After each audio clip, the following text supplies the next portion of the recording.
Olá a todos, sejam mais uma vez bem-vindos aqui ao canal. E a temática de hoje é uma temática que traz muita discussão, sendo ela Monero versus Bitcoin. Bom, já saiba que este vídeo ele é pró-Monero, tá? Ele tende para o lado do Monero porque eu acredito no Monero como uma tecnologia superior ao Bitcoin. Eu vejo dessa forma, tá? E eu vou apresentar para você por que eu vejo dessa forma. Então eu vou trazer algumas comparações entre o que o Monero tem, que o Bitcoin ou tem de uma forma que eu acho que é inferior tecnologicamente, tá? Bom, antes de tudo, só queria apresentar para você o curso gratuito de Monero, está todo disponível aqui, ele é gratuito, como eu acabei de falar, e você já teve essas 4 aulas para trás, que estão aqui como publicadas, e hoje falaremos da aula 5 Monero versus Bitcoin. Um pequeno detalhe, antes de começarmos, se você se importa com possuir e transacionar criptomoedas de forma anônima, sem que ninguém, inclusive o Estado, saiba que você está fazendo isso, assista o método PAC, um treinamento que eu disponibilizo, eu vou deixar o link dele na descrição. Bom, Monero versus Bitcoin, quem que é melhor, quem que não é? Bom, para mim é Monero, tá? Mas vamos lá. Aqui ele traz o seguinte, essas partes que eu trouxe aqui são seleções de alguns sites que explicam sobre as diferenças entre Monero e Bitcoin e falam das tecnologias, então eu peguei as partes que eu acho que são mais interessantes e compilei aqui para que você entenda essa diferenciação. Então, olha só, ele traz o seguinte, a grande falha, né, a falha crítica do Bitcoin é a falta de privacidade. E eu concordo com isso, porque o Bitcoin ele não te dá privacidade. Ele foi revolucionário por ser dessa forma, só que eu não acho que isso será viável ou talvez o mais utilizado ou o melhor a ser utilizado. Talvez não para transações. Reserva de valor até talvez faça algum sentido. Mas a falta de privacidade era muito problemática, porque os governos no futuro eles vão adorar o Bitcoin. E ninguém está vendo isso, né? Hoje a narrativa é de que não, o governo ele não gosta do Bitcoin porque o Estado não consegue controlar. Sim, mas depois que chegar um momento em que todo mundo usar criptomoeda e o Estado conseguir não conseguir controlar nenhuma delas, o Bitcoin vai ser o favorito deles, porque eles conseguem ver tudo que você faz e ele não te dá privacidade. Bom, ele aqui traz um exemplo. Se você me der o endereço da wallet sua de Bitcoin, para que eu faça um pagamento para você, né, faça uma transferência, você imediatamente compromete a sua privacidade, porque eu consigo ver como um registro público todo o dinheiro que você tem naquela wallet. E é fato, para todo mundo que transaciona Bitcoin ou criptomoedas no geral, né, que são de blockchain aberta, se você me dá o seu endereço, eu, em tese, consigo ver tudo que você tem. Com o Monero não acontece isso, tá? Você não consegue ver o tanto de dinheiro que a pessoa tem em conta só com o endereço dela. Bom, a mesma situação, ela se aplica mesmo que você seja a pessoa que está mandando o Bitcoin. A pessoa que recebe o dinheiro de você, ela tem o seu endereço, porque você fez aquela transação para ela. E ela pode ver o que você tem tanto hoje quanto para sempre, se ele anotar os seus dados. Então acaba que até para você enviar, receber, você não tem privacidade em nenhum dos casos. Eu posso entrar na sua conta, ver o que você me mandou, quanto você tem, com quem que você transaciona. Talvez eu não veja com quem, mas eu terei acesso a endereços de wallets que eu vou ver o quanto que você está transacionando. Então, assim, perde privacidade. Aí ele traz alguns cenários que eu acho que são super válidos. Vamos ao primeiro. Olha só. Você está viajando em uma parte do país que tem uma quantidade, né, de crime alta ou média. É criminalidade, digamos, vamos botar alta, né? Porque aqui no Brasil a criminalidade é bem alta. E você precisou mandar um pouco do seu Bitcoin para fazer um pagamento de alguma coisa. Digamos que já esteja, né, nesse ponto de você pagar facilmente com Bitcoin. E você chega nesse ponto, faz um pagamento com Bitcoin nesse lugar do país que tem, né, uma alta taxa criminal. E aí o que acontece? Essa pessoa com a qual você transacionou, ela verá o seu endereço, igual falamos ali atrás, e ela saberá exatamente quanto de dinheiro você possui. E isso acaba sendo uma ameaça para você. Porque não é todo mundo que pensa dessa forma, não é todo mundo que pensa nisso, mas eu acho que as pessoas são até muito ingênuas. Só que se alguém quiser realmente te roubar, ela consegue fazer com isso. Ela vai olhar e aí ela vê que você. Ela olha o seu endereço, faz uma pesquisa simples e rápida, não dura 2 minutos. Eu tenho vídeos aqui que eu já fiz isso.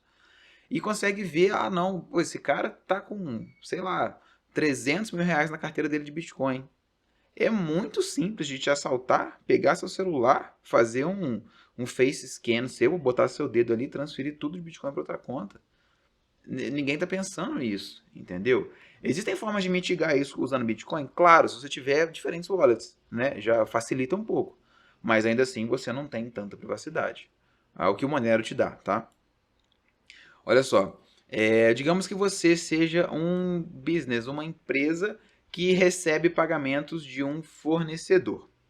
Esse fornecedor ele será capaz de ver o quanto de dinheiro seu dinheiro tem nessa wallet de Bitcoin e então ele consegue avaliar, né, mais ou menos o preço que ele vai fazer para as negociações futuras. Tipo assim, é como se ele conseguisse ver, tipo assim, ah não, esse cara tem muito dinheiro para estar chorando o preço comigo, então eu vou cobrar mais caro. Eles conseguem ver todos os outros pagamentos que você já recebeu naquele endereço de Bitcoin com o qual você está transacionando com ele, e ele consegue, obviamente, determinar quais outros fornecedores você está lidando, né? Está recebendo, está pagando e tudo mais. E além disso, ele consegue saber o quanto que você vai estar pagando para esses outros fornecedores. Além de o quanto os consumidores estão comprando de você, porque você consegue ver a quantidade de transações, e o quanto que você está cobrando desses consumidores. Olha só o tanto de informação que é dada e que é facilmente acessada por qualquer pessoa aí. Então, ele faz o seguinte, isso aqui é uma informação comercialmente sensível e que vai atrapalhar o seu poder de negociação e gerar uma provável perda financeira. Não é tão simples fazer isso, tá? Em qualquer criptomoeda que seja, mas com essas tecnologias que vêm surgindo de fazer análise de blockchain, é sim possível, é sim viável que isso venha acontecer no futuro, que surjam aplicativos e por aí vai, que façam esse tipo de análise rapidamente e consigam te dar algum retorno de tipo assim, ah não, recebe muito desse endereço, recebeu tanto no último mês e por aí vai. Você consegue fazer isso hoje só na força bruta, né? Você tem que abrir e ir olhando um por um e anotando. Mas, enfim, essa informação está disponível. Ela está disponível para ser pesquisada e ela estará disponível para ser pesquisada sempre. Então, não tem como fugir disso. Mais uma vez, aquilo que eu estou falando. Os governos do futuro eles vão adorar Bitcoin, porque fica tudo salvo, fica tudo gravado 15 anos para trás, 20 anos para trás, o tempo que ele existir. Então, assim, fique esperto com esse detalhe. Bom, você é um cidadão que preza pela sua privacidade, né? E você está pagando ou comprando bens e serviços online. Você sabe que é uma prática comum para que as empresas que vendem online elas tentem fazer uma discriminação de preço. É mais ou menos ajustar os preços para que eles fiquem próximos de todas as outras empresas que também vendem aquele mesmo produto, né? E aí eles usam alguns algoritmos para determinar quais os preços estão mais altos e para que eles possam oferecer, né, esse serviço para você no futuro por um certo desconto. Um detalhe que ele fala aqui que é o seguinte: seria interessante que essas empresas não conseguissem ter acesso a esses preços, não só os que são negociados, mas o que as pessoas estão pagando por aquele serviço, talvez, se não for uma coisa simples, de, por exemplo, não, você compra um livro por R$ 50, não for uma coisa assim meio que tabelada, mas serviços de qualquer coisa que seja, é interessante que essas empresas não consigam fazer o rastreio desses valores, porque senão elas começam a fazer uma arbitragem desse preço, tentando não te prejudicar, mas eles visam lucro. Não está errado visar lucro, mas acabam que ninguém vai te oferecer nada muito mais barato. Essa que é a questão. O último caso aqui, digamos que você venda cupcakes e aí você recebe o Bitcoin como pagamento. Só que você recebeu esse Bitcoin via P2P, né, o pagamento entre duas pessoas. Só que esse Bitcoin, ele estava envolvido em atividade criminal. Eu já falei isso aqui para trás. O Bitcoin ele fica marcado, tá? Ele não é 100% fungível. E aí você agora está preocupado porque esse Bitcoin que estava envolvido numa atividade criminal, porque ele pode ser rastreado, está na sua carteira. E aí agora você passa em tese a ser suspeito de uma atividade criminal porque você recebeu um dinheiro lavado, talvez, um dinheiro de fonte fraudulenta. E aí isso está na sua carteira, todo mundo consegue acessar porque é um registro público. E como é que você faz? Como é que você troca isso por moeda fiduciária? A corretora não aceita Bitcoin marcado. A maioria das corretoras não aceita isso. E esse Bitcoin ele fica marcado, né? Porque existe um rastro até ele. Então, assim, você acaba perdendo dinheiro.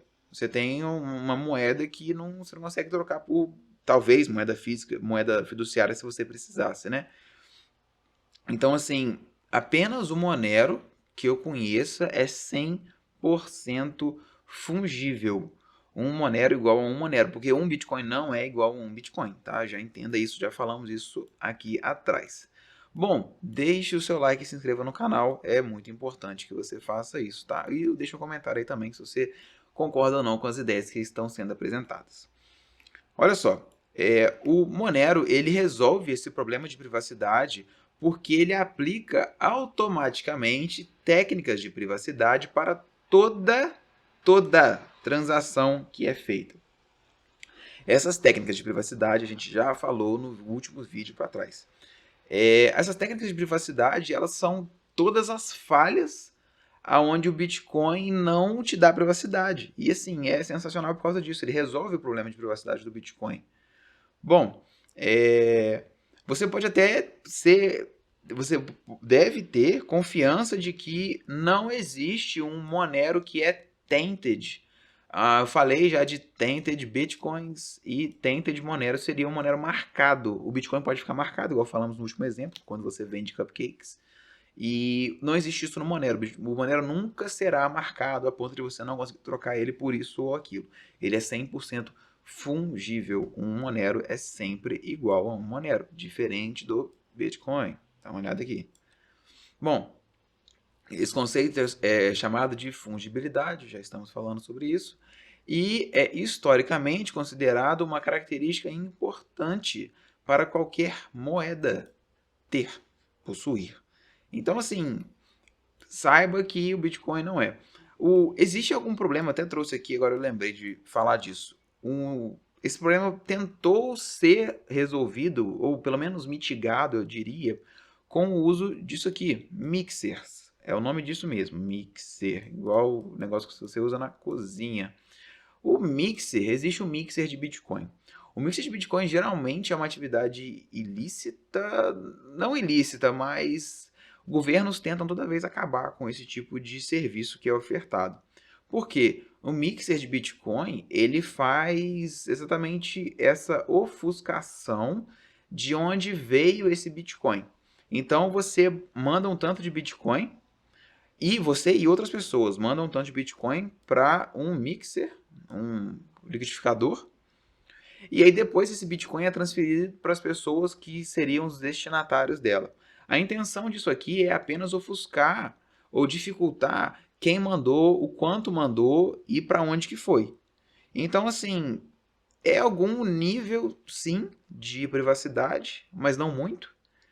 E é difícil você achar um serviço desse bom, confiável e barato, porque você tem que pagar para usar esse serviço, tá?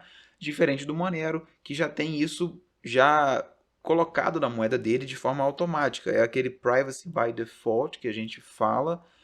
Falei nos vídeos para trás que ele será privado sempre em todas as transações, sem exceção. Bom, vamos continuar. Agora falando do mecanismo de mineração do Monero. Bom, já falei isso outras vezes para trás e falo de novo. O Monero usa o Random X. É este algoritmo aqui para fazer mineração de Monero. O algoritmo de mineração do Monero, ele é notoriamente, claro e facilmente entendível, superior ao do Bitcoin. Ah, mas o Bitcoin é o Bitcoin. Sim, porque muitas pessoas usam, mas o do Monero é superior. Entenda por quê. Bom, vamos lá. A mineração, eu vou falar um básico da mineração, eu botei o parágrafo inteiro aqui para falar um pouco sobre mineração, só para que você entenda melhor caso você não tenha tanto conhecimento, né? A mineração é o nome dado para quando você roda um programa em um computador e esse programa ele verifica e processa todas as transações de criptomoedas que outras pessoas estão fazendo na rede e estão anunciando para a rede daquela criptomoeda. Então existe o minerador de Ethereum ainda hoje, existe o minerador de Bitcoin e o minerador de Monero. Acreditamos, né, que os criadores do Bitcoin eles fizeram uma escolha ruim ou fraca quando escolheram o algoritmo de mineração deles. O algoritmo de mineração do Bitcoin ele roda dramaticamente mais rápido em chips feitos de forma customizada. Chip mesmo, de chip tecnológico que tem na placa de qualquer coisa, né? Essas placas tecnológicas, esses aparatos, são as ASICs. Já falamos sobre ASICs aqui. Application Specific Integrated Circuit. É um circuito que é feito especificamente para minerar Bitcoin ou Ethereum que seja. E ele só faz isso. O algoritmo do Bitcoin, ele aceita com que esses ASICs, né, esses hardwares, façam a mineração no algoritmo dele. Você vai entender por que isso é ruim, tá? Então, o uso desses chips de mineração mais específicos, eles acabam sendo tão mais rápidos que o uso de PCs e laptops que eles acabam tornando eles obsoletos. Olha só. Isso significa que acaba sendo quase completamente sem sentido para você usar um computador ordinário ou um computador comum para participar no processo de mineração do Bitcoin. Por quê? Você tem um cara usando um ASIC que é super potente para minerar. O cara que tem um computador normal, ele não vai ter retorno se ele usar o computadorzinho dele simples para minerar. E aí que é o problema. Isso leva a uma concentração relativa de mineradores em países que têm baixo custo de energia, porque gasta-se muita energia. Um outro detalhe que eu acho que ele não traz aqui é que, além de gerar essa concentração de mineradores em países que têm baixo custo de energia, porque gasta-se muita energia, como ASICs hoje são aparelhos muito caros, a mais barato, o Antminer é mais barato, se eu não me engano, custa por volta de 50 mil reais.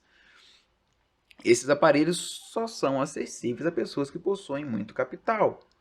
Se só é acessível a pessoa que possui muito capital, você continua mantendo poder de decisão e validação sobre a rede em cima de quem possui dinheiro.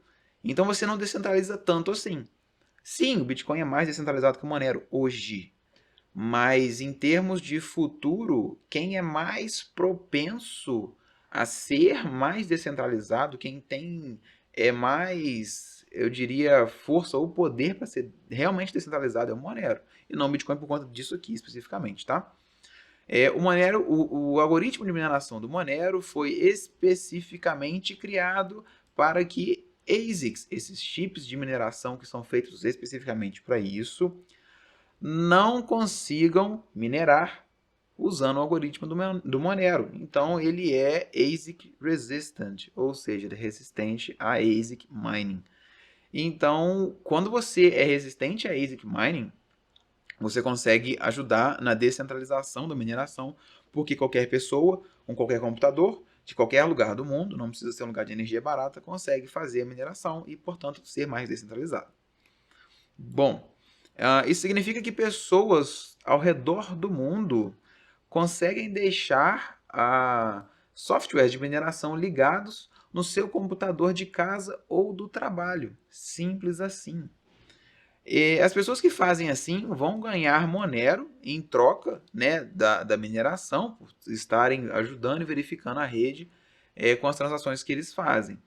E com isso, se alguém ainda está pagando a conta de eletricidade, existe um incentivo financeiro para que as pessoas minerem Monero usando a capacidade que fica liberada, né, dos computadores que já têm acesso e já fazem o gasto energético naturalmente. É como se você pudesse rodar Monero no background do seu computador enquanto você faz outras coisas e ainda assim você minera, ajuda a rede e recebe uma recompensa por isso. Já ia gastar energia, não já? Então, pelo menos faça isso e ajude a rede e receba uma recompensa por isso, o que você já não pode mais fazer no Bitcoin. Bom, muito mais pessoas elas estarão com isso, né? Depois que elas entenderem, obviamente, né? Propensas a usar os seus computadores para colocar, né, em jogo e acabar minerando. Essa que é a coisa. Bom, e já que não precisa-se, né, de um equipamento de mineração específico, isso significa que fica fácil para qualquer pessoa que baixe uma wallet de Monero, por exemplo, que clicar no botão lá e fazer a mineração. Ou usar o XMRig. XMRig, se você me acompanha no Instagram, eu posto lá sobre isso todo dia. É outro programa que faz mineração de Monero, tá? Bom, isso aqui foi uma nota dos criadores, tá? Então ele falou o seguinte, da comunidade, quer dizer, como eles conseguem predizer, prever, isso é melhor, um aumento muito grande no número de pessoas que usarão Monero no futuro, em vez do Bitcoin. Uma consequência importante será que pessoas ordinárias ou simples que estão interessadas na rede do Monero conseguirão ganhar um pouco de Monero fazendo apenas a mineração de forma simples da sua casa, com um computador que elas já possuem. Para você entender, eu minero Monero com um computador que tem 8 anos de idade já. É um computador super antigo e eu uso ele para minerar Monero. É o computador que eu uso. É ótimo, funciona muito bem. Então, assim, isso ajuda a distribuir o Monero para um número maior de pessoas e sem criar essa centralização que o Bitcoin acaba criando. Bom, um outro ponto que é positivo é o fato do tamanho do bloco do Monero ser ajustável. Isso aqui é um pouco mais técnico, falamos um pouco só de blocos, né, na blockchain aqui no canal, no curso gratuito de Monero. Mas o que acontece? O Bitcoin ele tem um tamanho de bloco fixo. O Monero possui um tamanho de bloco variável. Entenda por que isso é bom para o Monero. Olha só, quando as transações são anunciadas para a rede, tanto do Monero quanto do Bitcoin, elas aparecem como parte de um bloco. Isso aqui é entendimento básico de blockchain, tá? Se você não entende, você fala aí, porque eu posso fazer um vídeo explicando isso. Os blocos de Monero eles são produzidos em média a cada 2 minutos. Os do Bitcoin a cada 10 minutos, em média. Os blocos do Bitcoin eles têm um tamanho máximo. Então, se não tem mais espaço para você colocar transações naquele bloco, a sua transação ela fica para depois. E você espere mais 10 minutinhos para que ela seja realmente confirmada. Se você está muito desesperado para que a sua transação seja incluída no bloco e seja, né, fechada e tudo mais, assim, seja confirmada, né, você terá que pagar mais caro nas suas taxas de transação para a rede, para que o minerador queira incluir a sua transação mais rapidamente e, portanto, fechar e confirmar aquela transação. Então, é um preço embutido aí para que você, né, use esse bloco de tamanho fixo. Bom, o Monero ele foi desenhado, né, ele foi criado para ter um tamanho de bloco que é adaptável. Ele tem limite variável, tá? Existe um limite para mais e para menos. Mas, enfim, isso significa que ele será automaticamente, ele conseguirá automaticamente aguentar aumentos no volume de transações da rede. Hoje a gente precisa de Lightning Network no Bitcoin, né? O Monero, ele em tese, a gente não sabe isso ainda, tá? Isso aqui não foi praticado ainda. ele consegue segurar um aumento na quantidade de transações na rede porque o tamanho do bloco dele é variável. Então ele consegue fazer mais transações sem que você tenha que ficar esperando ou pagar mais caro por elas. Bom, existe esse outro ponto aqui que seria essa integração com o I2P, o Invisible Internet Project. Isso aqui tem a ver com o Kovri, tá? Mas o Kovri ele não foi implementado no Monero. Ele foi desenvolvido, mas ele não foi implementado. O pessoal não gostou da forma como ele foi feito e os mineradores optaram por não fazer dessa forma. Mas a questão é o seguinte: isso bate muito naquela parte que eu falei que as pessoas elas são ingênuas, né? Isso aqui aumenta a privacidade da pessoa quando ela transaciona o Monero. Por quê? Esse I2P, ou Invisible Internet Project, ele protege você de ter a sua rede de internet monitorada. Então ele previne essa Passive Network Monitoring, ou passivo, né, rede e monitoramento. Aí você traduz aí. Então você não só terá, né, pagamentos que são impossíveis de serem rastreados, o que já é o caso do Monero, né? Mas se alguém estiver de olho na sua rede, ainda assim eles não vão conseguir nem saber que você faz uso de Monero. O que é interessante. Por que você gostaria ou avaliaria a possibilidade de esconder que você usa Monero? Sendo que, pô, eu estou transacionando dinheiro e isso não é problema. Porque no Brasil isso não é uma necessidade agora, mas existem países que são ditatoriais e que eles não podem saber que você usa tal ou qual dinheiro. Porque senão eles te prendem e por aí vai. Imagina se você fosse preso só porque você pagou alguma coisa com a nota de 50. Que o Brasil tirou da circulação a nota de R$ 1. Aí se você pega e paga alguma coisa com a nota de R$ 1, agora você pode ser preso. Tá entendendo? Países ditatoriais, eles são assim. Então, para você conseguir não ter essa censura, às vezes é interessante que as pessoas nem sabem que você usa Monero. Então, assim, isso aqui é super válido. O Monero ele é bom porque ele vai funcionar e ele vai funcionar muito bem naquele caso de pior cenário possível. E então, por isso eu confio muito nele, porque a gente nunca sabe até que ponto as coisas podem piorar. Avalie um pequeno detalhe, não referente a apenas criptomoedas, porque esses países que eu vou falar aqui, eles usam criptomoedas, mas a que ponto as coisas podem chegar. Uma vez, né, algum tempo atrás, a Venezuela e a Argentina foram ricas, tá? E foram muito mais ricas do que o Brasil é hoje. Hoje elas já não são mais. E detalhe, nada disso significa também que o Brasil vai continuar sendo mais rico do que alguém, tá? Pode ser que deixe de ser. Então, à medida que a economia vai caindo, você tem esses controles maiores por parte do Estado, esse intervencionismo, e isso aqui é uma forma de fugir disso. Bom, esses são os aspectos pelos quais eu considero o Monero melhor do que o Bitcoin.